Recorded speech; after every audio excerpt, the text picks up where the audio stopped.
اضطراب الشخصية الحادية أو البوردرلاين بيرسوناليتي ديس اوردر، وهو اسمه اضطراب الشخصية الحادية وليس الحدية، وتسمى كده لأنه عبارة عن كل الصفات وعكسها، بس الحدود من الصفات دي.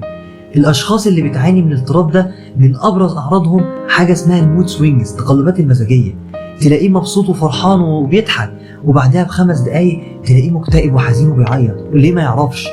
من الأعراض التانية حاجة اسمها unstable self image، عدم استقرار الصورة الذاتية بتاعته، الصورة الشخصية.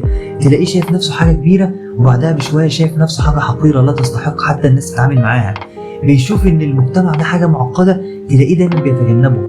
شايف قدام الناس ان هو بيقدر يسيطر على كل حاجة حواليه، وهو مش عارف يدير أبسط الأمور في حياته.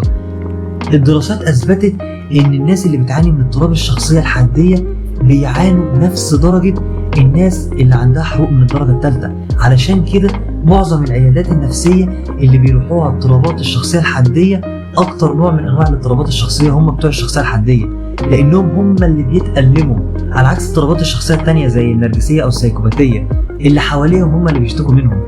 إنما أصحاب اضطراب الشخصية الحادية هم اللي بيعانوا، عشان كده دايما تلاقيهم هم اللي بيروحوا العيادات النفسية وهم اللي عاوزين يتعالجوا. والموضوع ده منتشر أكتر في البنات أكتر من الرجال، عكس اضطراب الشخصية السيكوباتية أو النرجسية منتشر أكتر في الرجال مش في البنات.